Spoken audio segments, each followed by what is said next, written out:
Singgah, singgah, kalau singgah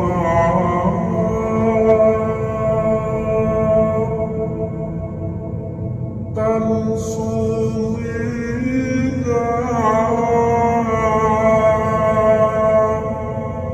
durga kalau suminggir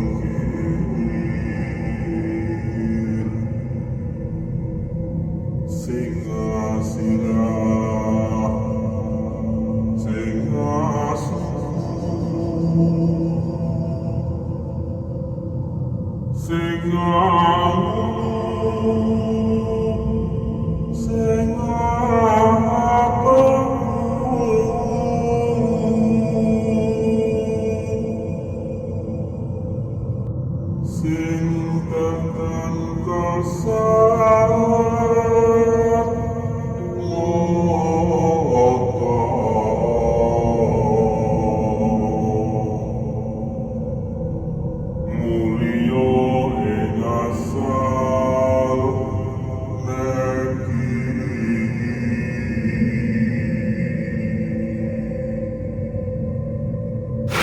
Insyaallah ini nanti kita akan menyembelih kambing. Yang istimewa sebenarnya kalau disembelih di sini itu kambing kendit. Insyaallah segala hajat akan dijabah oleh Allah Subhanahu wa taala. Karena kendit itu filosofinya banyak sekali. Salah satunya untuk timbulan. Salah satunya untuk syariat sarana, karena kendit itu sesuatu hal yang mengikat di dalam perut. Jadi kalau kita benar-benar pengen doa kita diijabah oleh Allah Subhanahu wa taala, maka yang pertama itu kita harus benar-benar menjaga apa yang kita makan, karena yang kita makan akan menentukan apa yang akan kita lakukan. Seseorang ketika pengen doanya diijabah oleh Allah Subhanahu wa taala, dia harus benar-benar menjaga apa yang masuk ke dalam mulutnya, apa yang masuk ke dalam perutnya. Karena dari apa yang masuk di dalam perut akan menentukan apa yang nanti akan kita lakukan. Yang kita makan ini sebenarnya bukan hanya secara zahir, tetapi juga secara batin. Zahir itu penting, tapi batin itu juga lebih penting. Jika batin kita pasrah, tawakal, qanaah, menyerahkan semua urusan kepada Allah Subhanahu wa taala tanpa kita berusaha untuk mengatur hidup kita, karena hidup sudah diatur oleh Allah. Ini juga menjadi makanan batin. Ketika batin itu diberikan makanan yang qanaah, tawakal, istiqomah, batin itu akan menjadi tenang. Dan sampai lihat air itu kalau tenang itu tandanya dalam. Jadi sesuatu hal itu akan tampak dalamnya, ruhaniyahnya, kesejatiannya ketika tenang. Tenang itu tidak lagi terombang-ambing oleh keadaan. Jadi media kambing itu hakikatnya adalah melepaskan keterikatan kita dengan dunia. Karena Allah itu maha pencemburu. Yang harusnya kita cintai itu hanya Allah saja. Ketika kita mencintai selain kepada Allah, pasti akan kecewa. Cinta yang berlebihan kepada dunia akan membuat diri kita sakit. Terlalu cinta kepada pekerjaan kita akan dihancurkan oleh pekerjaan itu sendiri. Terlalu cinta kepada istri kita, kepada anak kita, semuanya harus berlandaskan cinta kepada Allah Subhanahu wa taala. Oleh sebab itu,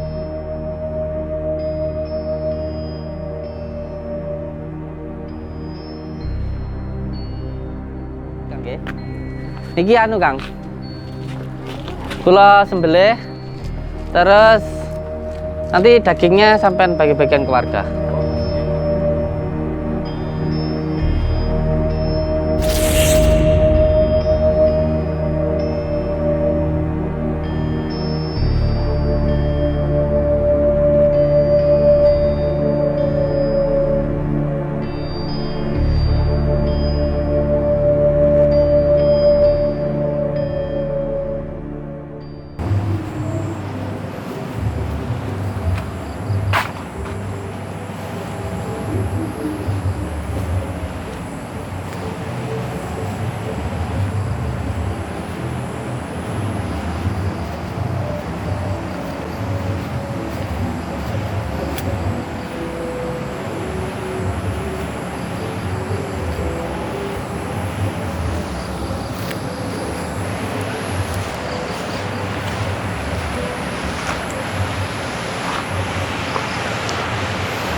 Ya, assalamualaikum warahmatullahi taala wabarakatuh. Bismillah, alhamdulillah. Alhamdulillah wa syukurillah wa ni'matillah wa la haula wa la quwata illa billah, amma ba'd. Alhamdulillah, di sore hari ini kita semuanya bisa bersilaturahmi, bertatap muka. Semoga kita bisa doa berdoa, saling mendoakan dan menjadi saudara seduluran selawas sing welas Gusti Allah. Amin ya rabbal alamin.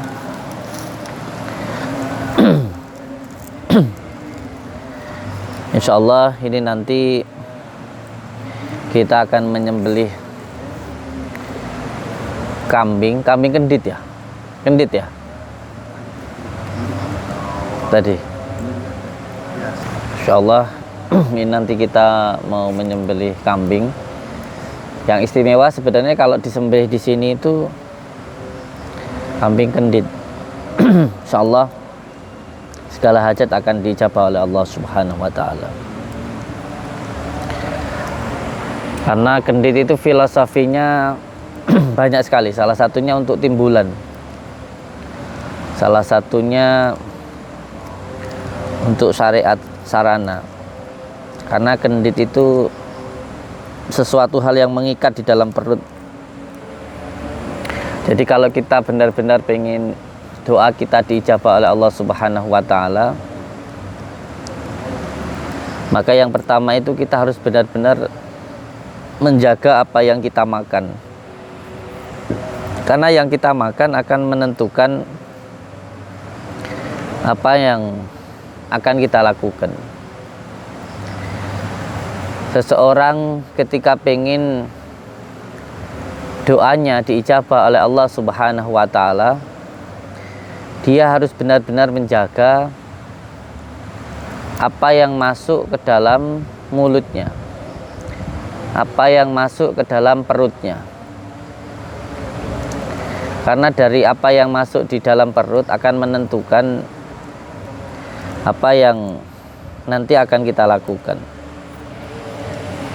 Tentu semua ini saya berbicara seperti ini lebih kepada untuk menasehati diri saya sendiri, bukan untuk panjenengan semuanya, bukan.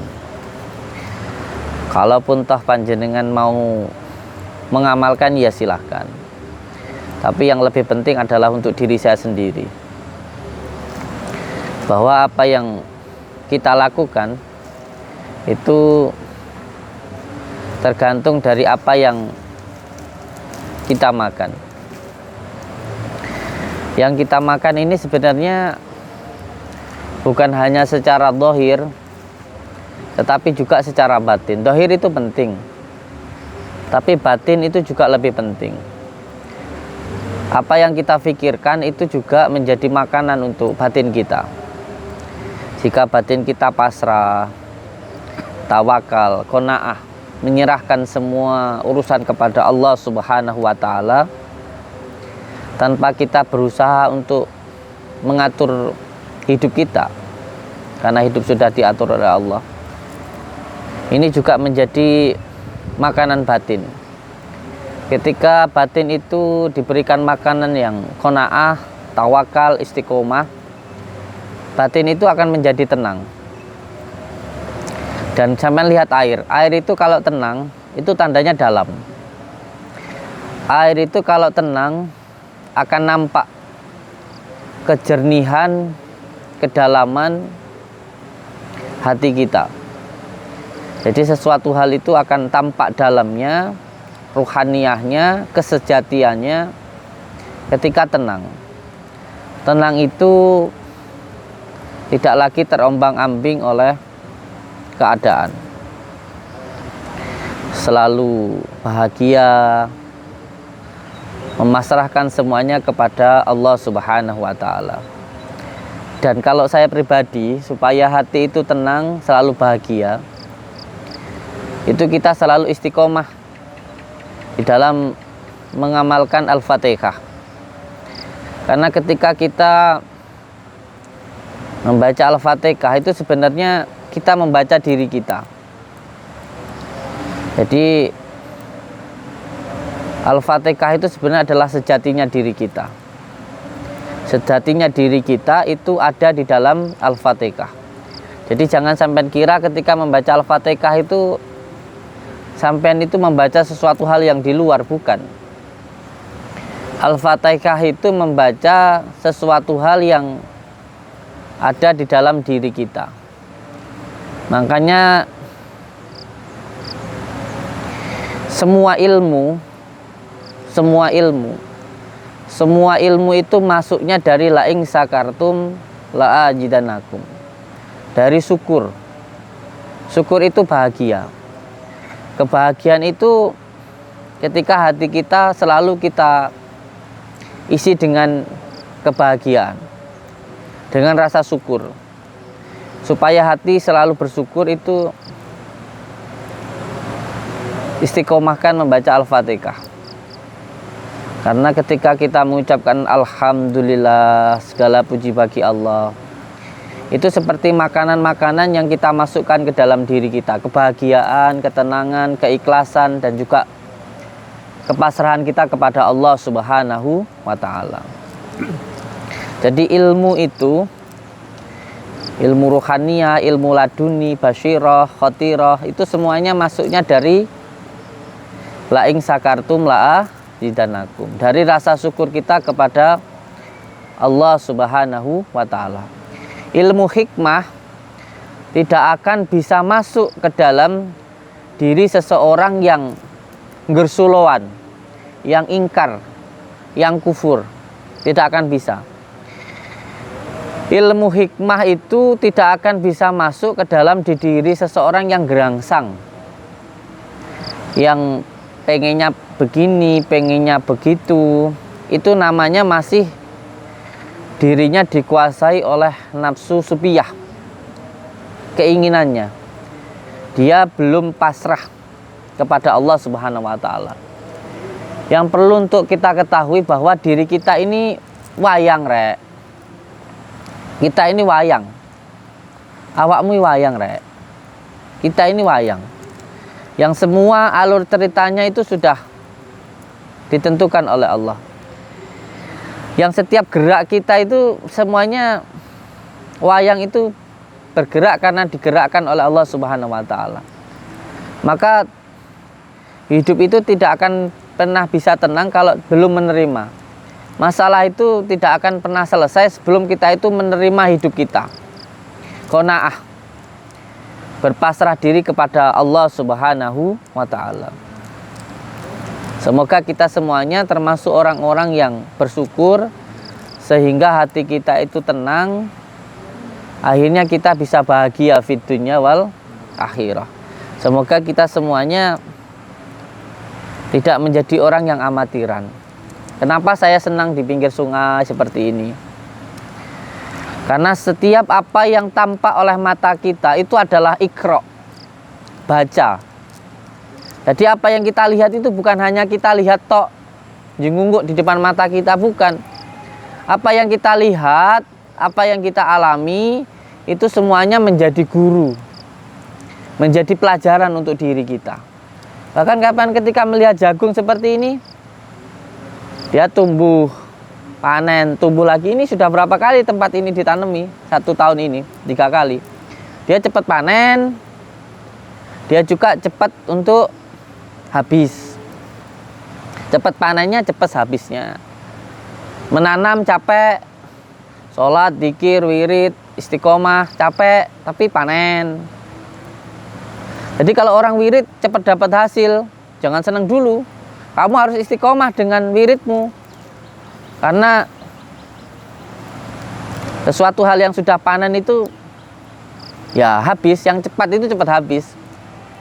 Seperti jagung ini cepat panennya, tapi dia juga cepat matinya, cepat habisnya. Panen lagi, tanam lagi, panen lagi, tanam lagi. Beda dengan tanaman seperti kelapa itu. Nanam sekarang 10 tahun baru panen. Panennya lama. Dikirmu wiridmu nggak hasil lah Gus, wirid terus menbengi. Wis 5 tahun ora hasil. Tapi sekali panen terus. Bahkan nanti bisa ke anak putumu, apalagi kalau kamu istiqomah. Jadi semua yang kita lihat ini menjadi pelajaran untuk diri kita. Hidupku kok sengsara terus toh Gus. Kamu lihat panah itu. Sebelum dia melesat ke depan, ditarik dulu ke belakang. Nanti semakin dahsyat ke depannya. Sat, tembus semuanya, selesai masalah.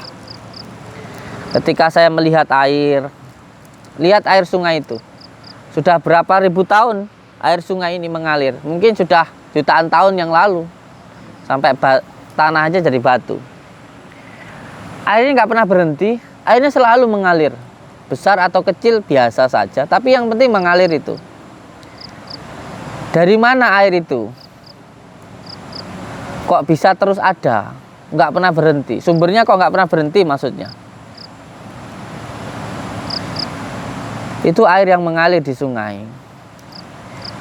Apalagi hanya untuk mengatur rezeki kita. Yang kita harapkan rezeki itu kan selalu mengalir terus. Begitu mudahnya Allah untuk selalu mengalirkan air yang tidak ada hentinya. Begitu juga dengan rezeki kita. Jadi kalau kita bisa melihat sesuatu semuanya itu kuasanya Allah, maka itu akan menjadi guru, pelajaran untuk diri kita. Jadi apa yang kita lihat itu semuanya guru untuk diri kita. Semuanya bisa menjadi pelajaran. Kalau hati kita jernih, kalau kita mau bersandar kepada Allah Subhanahu wa Ta'ala. Maka saya mengatakan, banyak orang yang mengatakan tentang kesadaran. Sadar saja tidak cukup kalau tidak disandarkan kepada Allah Subhanahu wa Ta'ala. Seperti kendi itu. Jaba putih, jaba jero se. Dalamnya air putih, keluaran juga air putih. Tidak manis-manis lambe. Jadi apa yang kita ucapkan harus benar-benar kita lakukan. Kita harus bisa memberikan contoh. Semuanya harus kembali kepada diri kita. Fokus untuk memperbaiki diri. Jangan fokus dengan yang di luar tubuh kita. Fa inna ma'al usri yusra. Fa inna ma'al usri yusra, inna ma'al usri yusra. Setiap kesulitan itu ada kemudahan. Setiap jalannya naik, setelah itu pasti turun. Jadi jangan susah dulu ketika jalannya naik. Karena setelah jalannya naik pasti sesudahnya turun. Kalau ada yang bilang kenapa saya naik terus nggak bisa turun-turun, karena kamu nggak naik-naik. Kamu hanya mengeluh saja dalam hidupmu. Kamu tidak mendekat kepada Allah. Kamu tidak laing sakartum la ajidanakum. Makanya kamu nggak turun-turun karena kamu nggak selesai-selesai naiknya. Maka hidup itu diselesaikan, masalah itu diselesaikan. Pesan saya yang terpenting jangan fokus dengan yang di luar. Fokus dengan apa yang ada di dalam. Jangan fokus dengan orang lain. Fokuslah dengan diri kita sendiri. Lepaskan keterikatanmu dengan anakmu, dengan istrimu, bahkan dengan dirimu sendiri. Lepaskan keterikatan itu. Melepaskan keterikatan bukan berarti panjenengan itu memisahkan dari dunia, dari pekerjaan, dari istri, dari anak, bukan. Tetapi melepaskan itu mengetahui bahwa mereka itu bukan punyamu. Bahkan dirimu sendiri itu punya Allah. Lepaskan keterikatanmu dengan bagaimana nanti dengan istri saya, bagaimana dengan masa depan anak saya, bagaimana dengan hidup saya. Hei, yang perlu kamu tahu, hidupmu itu sendiri milik Allah. Jadi lepaskan keterikatanmu dengan semua hal yang ada di dunia ini, maka kamu akan bisa sampai kepada Allah Subhanahu wa Ta'ala. Selama kamu masih terikat dengan dunia, maka kamu tidak akan bisa sampai ke akhirat. Karena kamu mengikat dirimu sendiri kepada dunia. Lepaskan keterikatanmu dengan dunia. Melepaskan keterikatan, saya ulangi lagi, bukan berarti kita meninggalkan, melepaskan tanggung jawab kita, tetapi memasrahkan semuanya kepada Allah Subhanahu wa Ta'ala. Kembali kepada dirimu yang sebenarnya. Sejatinya dirimu itu adalah sholat. Inna sholati wa nusuki wa mahyaya wa mamati lillahi rabbil. Di situ kita tahu bahwa kita itu hanya wayang. Di situ nanti kita tahu bahwa kita itu tidak punya daya dan upaya. Semuanya itu sudah diatur oleh dalangnya jagat, yaitu Allah Subhanahu wa Ta'ala.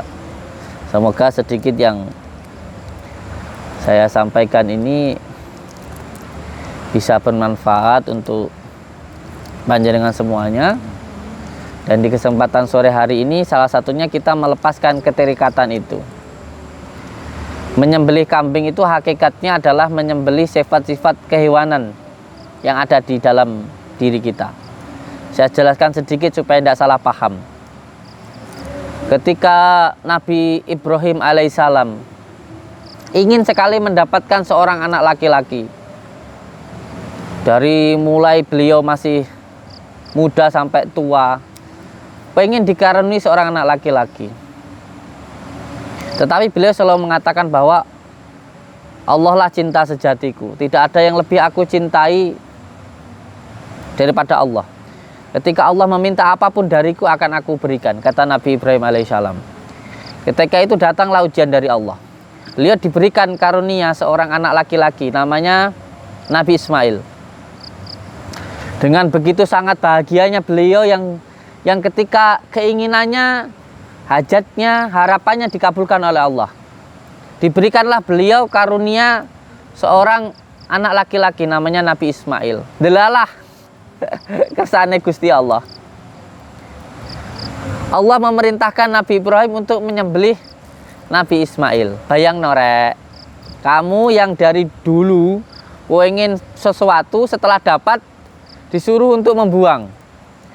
Lebih parah lagi, lebih mengerikan lagi, disuruh menyembelih. Kata Allah, sembelihlah anak laki-lakimu. Ya. Ini perintahnya Allah. Sampai akhirnya dengan sangat berat hati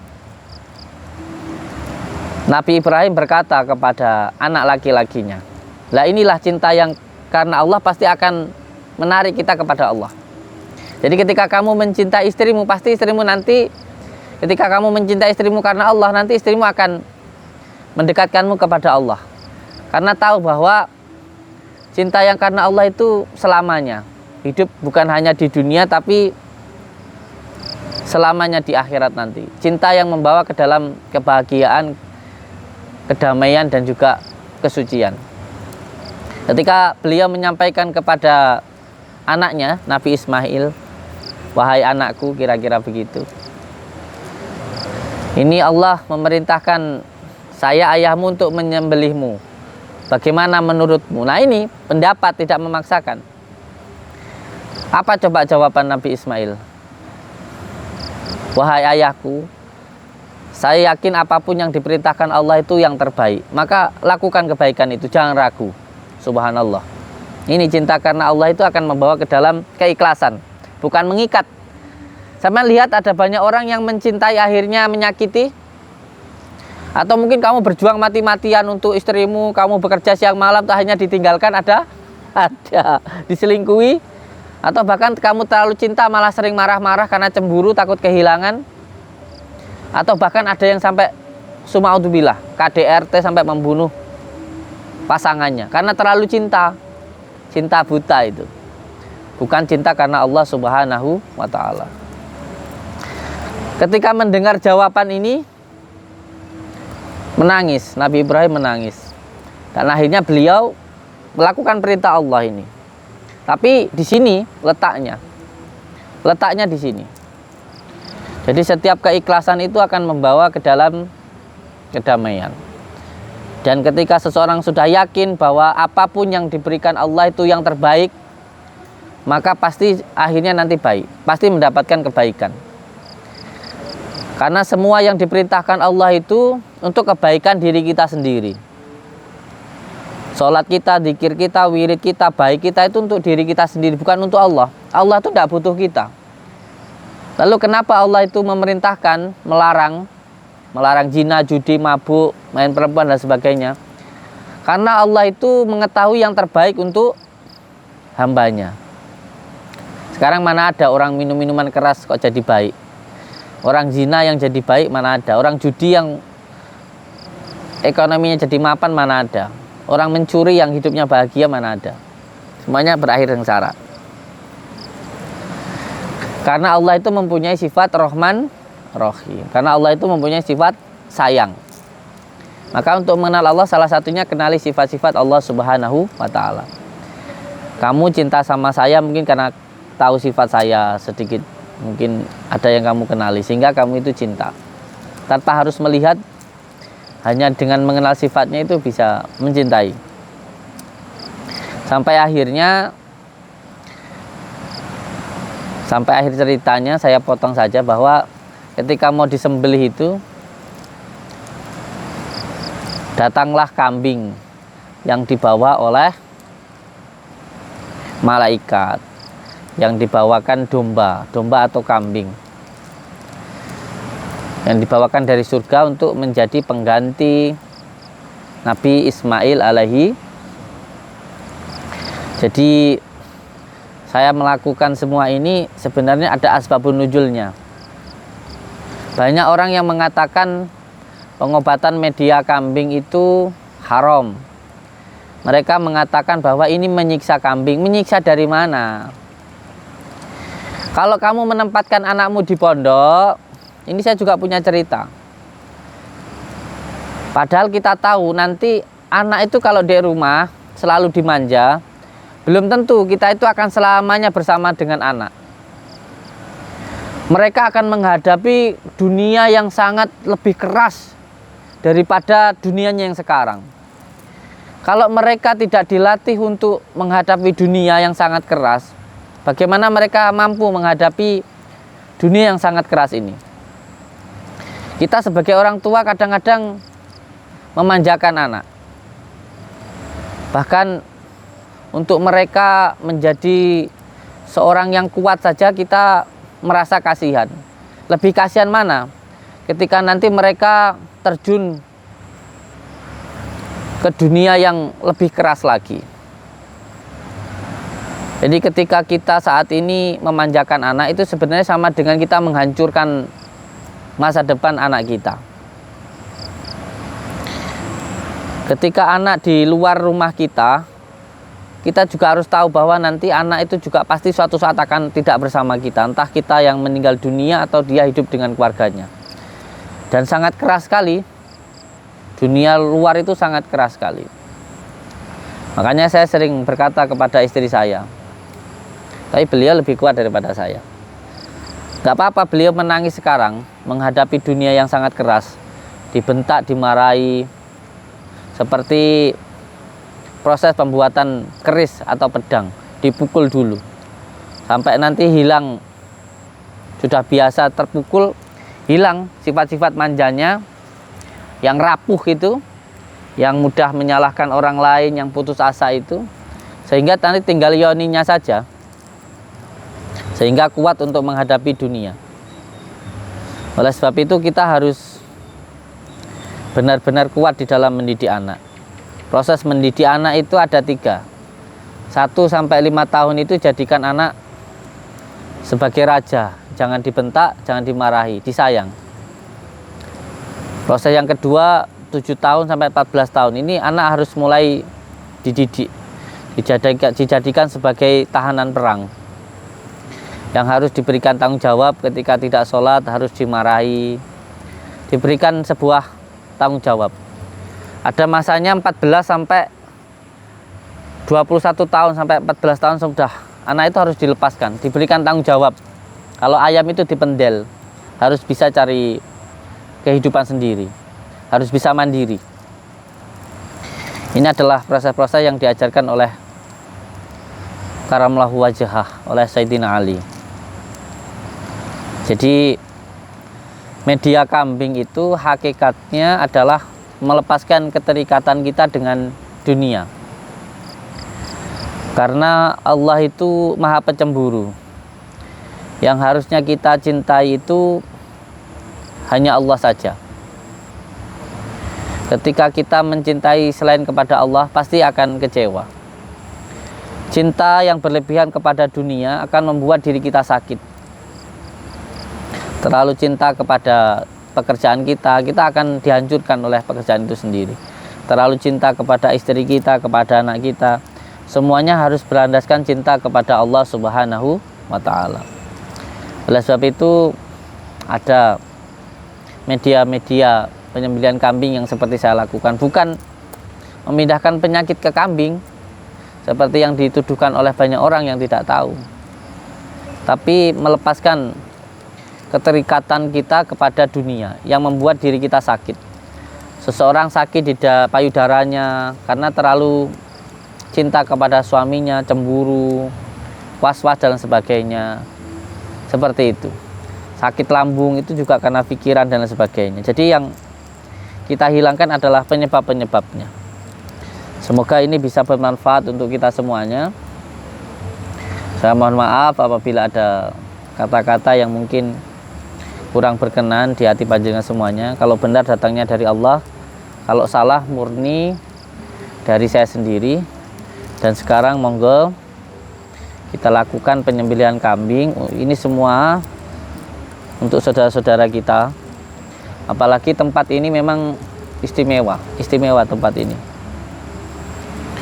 Syaratnya dari dulu memang,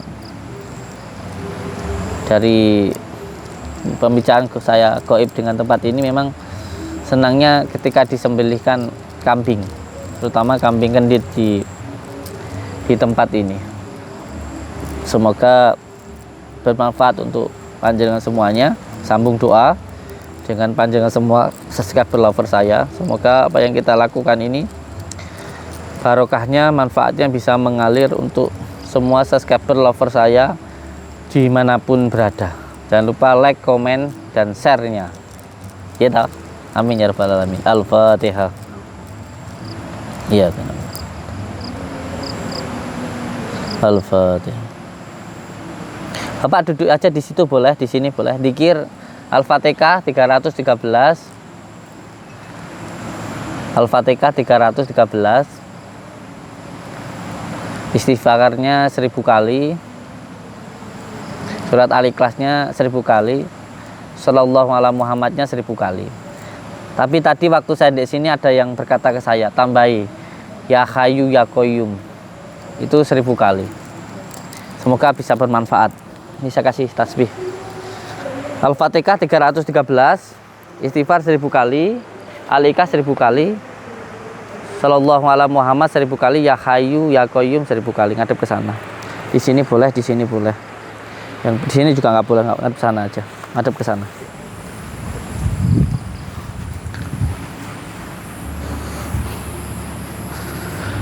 Insyaallah ini nanti kita beli deh tempat ini deh.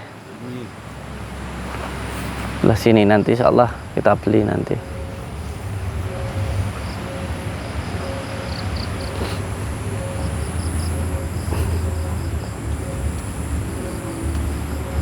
Allahumma shalli ala sayyidina Muhammad.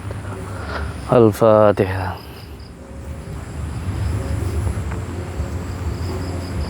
Allahumma shalli wa sallim wa barik ala sayyidina Muhammad.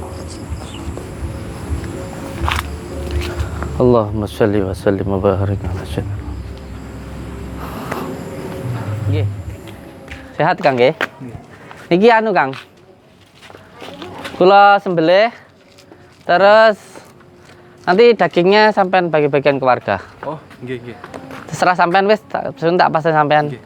Yes. Kula trami. Barakallah. Monggo kita sembelih dulu. Al-Fatihah. Lihat dan sih leh, Pian. Ya, Kang.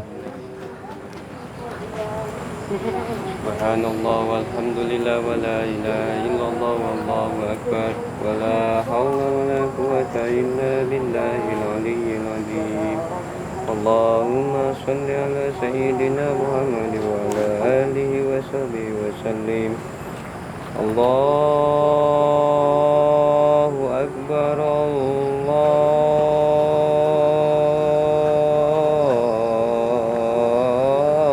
akbar. Allahu akbar.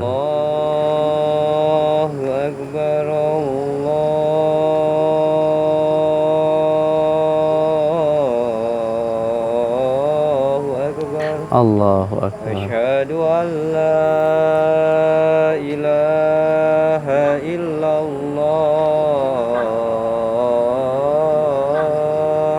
Asyhadu an la ilaha illallah.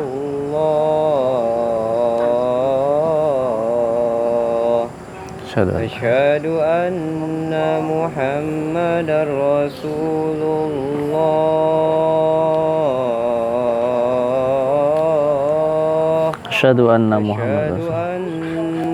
Muhammadar Rasulullah.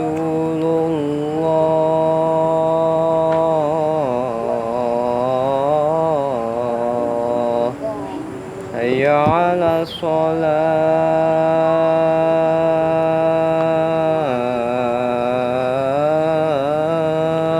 La haula wala Hayya 'ala shalah.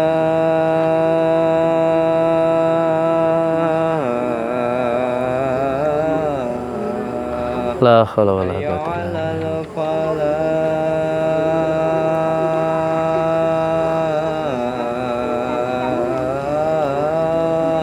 Hayya 'alal falah.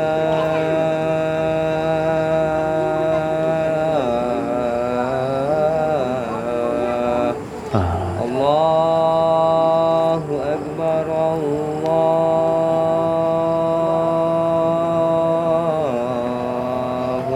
Allahu akbar. La ilaha illallah. La ilaha illallah. La ilaha illallah. Rasulullah sallallahu.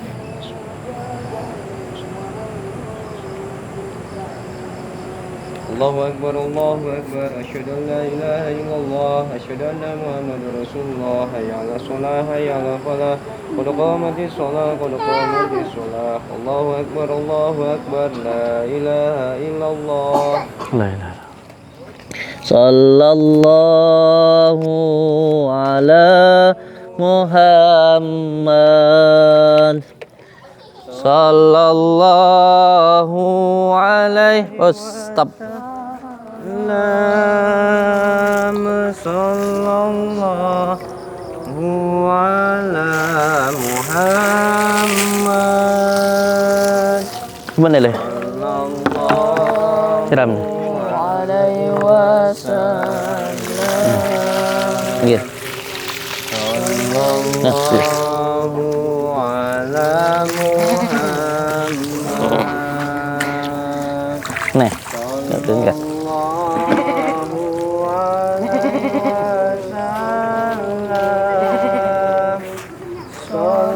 Coba naik kelar sih. Sampai kelar ya.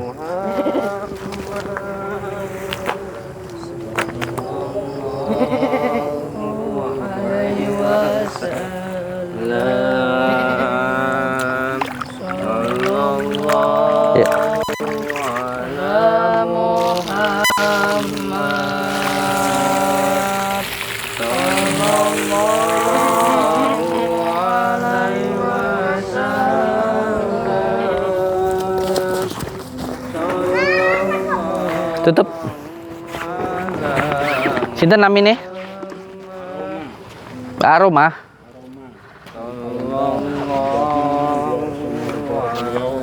Pak Aroma ya. Minyak.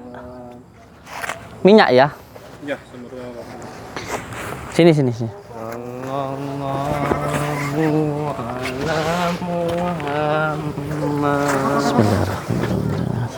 Assalamualaikum ayuhan nabi wa rahmatullahi wa barakatuh. Assalamu alaina wa ala ibadillahi sholihin. Asyhadu an la ilaha illallah wa asyhadu anna muhammadar rasulullah. Asyhadu an la ilaha illallah wa asyhadu anna muhammadar rasulullah. Asyhadu an la ilaha illallah wa asyhadu anna muhammadar rasulullah. Allahumma shalli ala sayyidina Muhammad wa ala ali sayyidina Muhammad. Allahumma shalli ala sayyidina Muhammad wa ala sayyidina Muhammad. Allahumma shalli ala Muhammad wa ala sayyidina Muhammad kama shallaita ala sayyidina Ibrahim wa ala ali sayyidina Ibrahim wa barik ala sayyidina Muhammad wa ala ali sayyidina Muhammad kama barakta ala sayyidina Ibrahim wa ala ali sayyidina Ibrahim fil alamina innaka Hamidum Majid. Siapa yang beli? Ya. Tete kondel ya. Daerah pesone. Tutupi jangan tahu pesonnya. Aroma. Ditali dulu kakinya. Pak Haroma Palembang. Al-Fatihah. Nanti kita sembelih. Terus kita kasihkan ke warga. Kita serahkan sama beliau ini, Pak Ustadz ini. Ya ta? Serahkan sama ini. Nah, kita tak fotokan kayak biasa. Iya. Jadi kita sembelih kambingnya. Terus kita serahkan ke Pak Ustadznya ini sama itu Pak Yainya. Nanti biar monggo kerso. Arep mbok olah dewi ya kena, mbok Pak Dewi ya kena, mbok pakai-pakai ini ya kena. Biasanya bagi-bagi. Biasanya beliau bagi-bagikan itu ke warga. Subhanallah. Matur suwun nggih.